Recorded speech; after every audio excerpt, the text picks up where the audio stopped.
welcome to We the People. With us today is Christian Nault, the chairman of First Nations, and we'll be discussing the recent Seattle divestment of Wells Fargo Bank and the current debate over the Dakota Access Pipeline, DAPL. Christian, why don't you start with telling us a little bit about yourself and your involvement with First Nations Club on campus?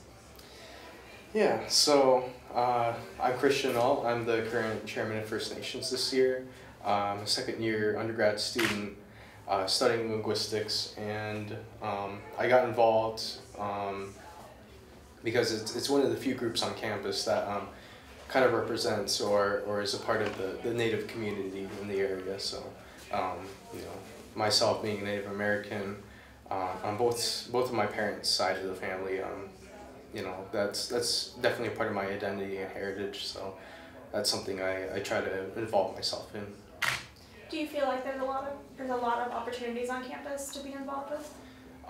In general, I'd say so, but as far as the Native community goes, there's only some estimated 200 or so self-identified Native students, and as to whether half or most of those students are actually involved with the Native community or Native events and such, that's kind of like up to them and how they self-identify.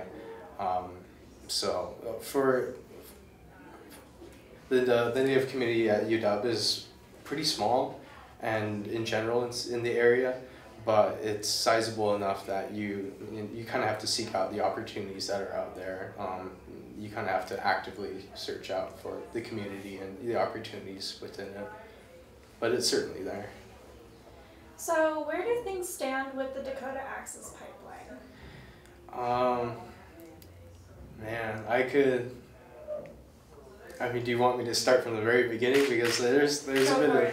I'll start with the very beginning. So, in the late 19th century, when the United States government was encroaching upon Native American territory, this was past the mountains and into the Great Plains, the Midwest region, where there's a lot of different tribes, but one of the tribes that they encountered was what they called the Sioux tribe, and I'm actually part Sioux on my mom's side, and in our language we call ourselves Oceti-Sakowin, and that's the name that the current or the then current no DAPL camp was going by. It was Oceti-Sakowin.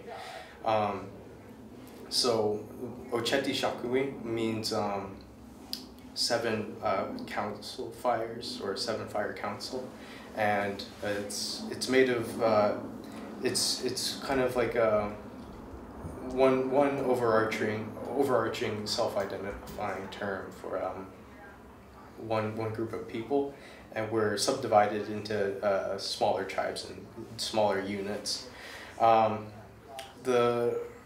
The United States government, when they were coming into our territory, they made a deal with us, and they signed treaties exchanging essentially land, and promising certain things, including guaranteed rights to certain things like food or whatever, and that was kind of one of the first reservation systems in essence. So they signed these treaties, and at one of the military sites they had in the frontier, and that was at Fort Laramie. So those are called the Fort Laramie treaties, and part of that in those treaties is that it outlines all the signatories, including the U.S. government at the time. It agrees that those people are their own people, and they're their own sovereign nation in a sense, separate from the United States, or there's certain rights that were agreed upon through that treaty, which includes sovereign land rights and that sort of thing. And that's the important part, is the right to their own sovereign land, because years later, now they're again, they're encroaching upon the land that even the United States government has agreed is not theirs. It is supposed to belong to this tribe, to the Standing Rock Sioux tribe, and they're essentially invading a territory by trying to put this pipeline through, because repeatedly the tribe, throughout the process, throughout the years that this pipeline has been, being forced to fruition, forced to development, throughout the entire process, the tribe has repeatedly said, no, we don't want it on our land, we don't want this going through, and still they try to push forward with it, even though that's supposed to be sovereign territory. It's not theirs to be doing that with. So there's that legal standpoint, and then, within the last year or so, I remember hearing about, no DAPL. I think it was like last year, 2016, early summer, and at the time I didn't realize it would blow up into such a massive movement, which was, really impressive, but also frightening at the same time to see the sort of developments that were happening there, especially after a lot of the bigger incidents. Like one of the first ones was when they had called in, essentially hired privatized armed guards with attack dogs, and they let them loose on innocent protesters, and that's kind of when I think everybody realized it was really serious. It wasn't just a few loose people protesting something small, but it became I think everyone realized that it was a large movement after that. And I think that's where people really started paying attention, was that first incident with the attack dogs. So that's some of like the beginning history of it, I'd say. And so what would you say is the opposing side to yours? What is the reasoning behind why this pipeline should be built?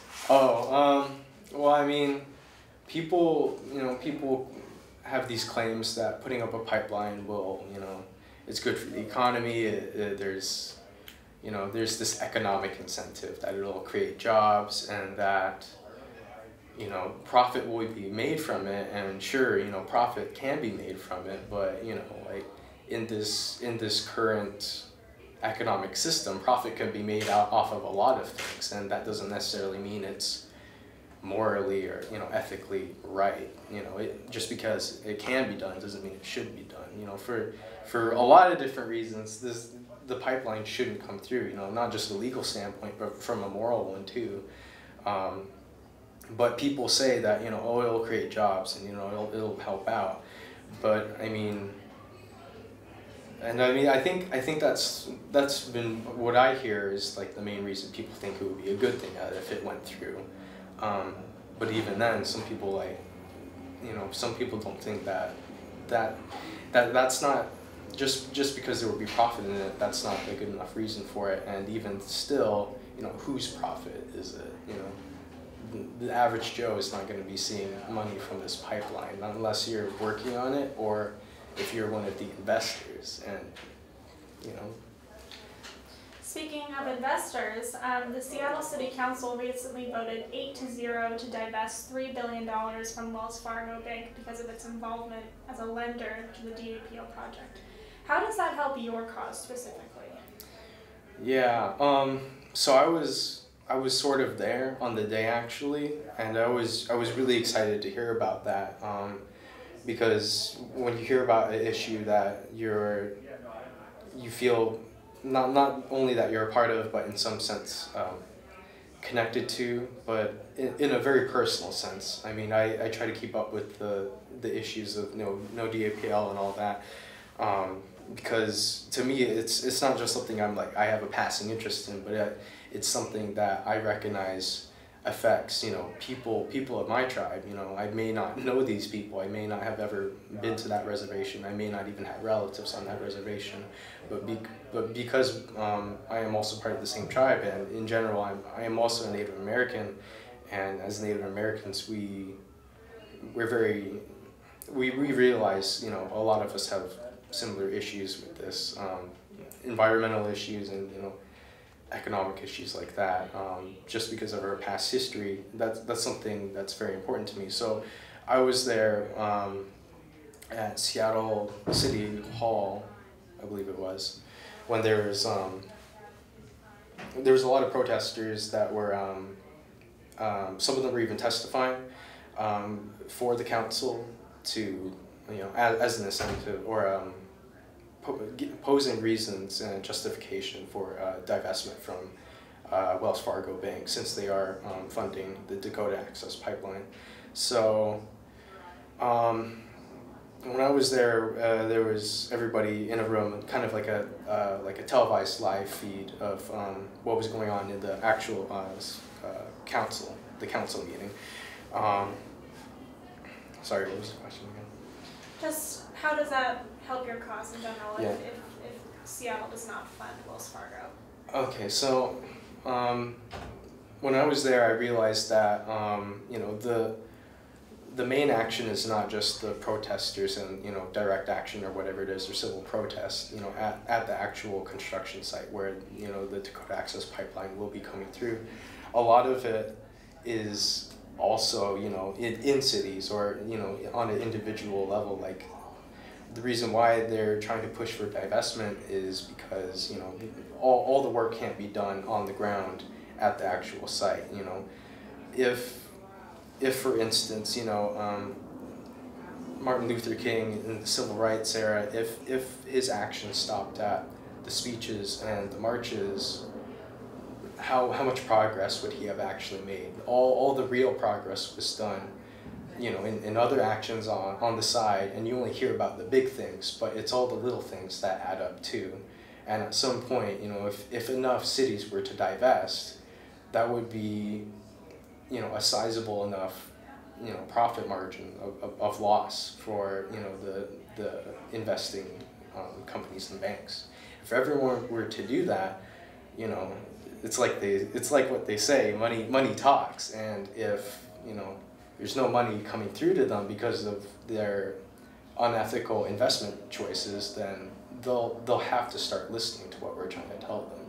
So that's why getting even at the individual level, there's a push for people to shut down their bank accounts with Wells Fargo and some of the other banks that are investing into the Dakota Access Pipeline, because if they're missing that money and they realize why, then they might start seeing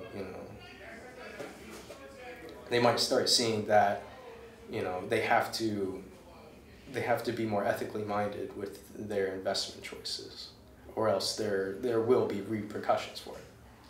And to conclude today, what other words do you have for the UW community or anyone else in Seattle that might be listening today? One thing is that I would like to kind of stress or emphasize on the idea, or maybe even the fact. Some argue that by this point it's a fact that, especially for indigenous people as a group, this kind of issue, it's not just a social activist movement. This is like almost a spiritual battle for us, because these are things very near and dear to our hearts and our cultural values. As indigenous peoples, we have always had some sort of connection to the land, and we recognize that, and part of that is protecting the land.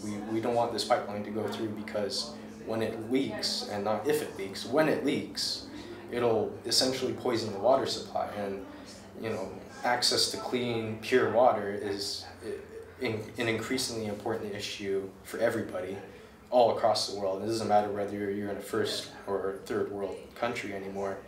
Access to clean water is an increasingly important issue, and they've been saying it for the past decade or so. The next few wars will likely be not fought over oil or those sort of resources, but just pure drinking water. So we have to realize that it's not merely another activist movement. Not to minimize any other movement, but this goes beyond protesting for some of us, because because of how much value we put into it.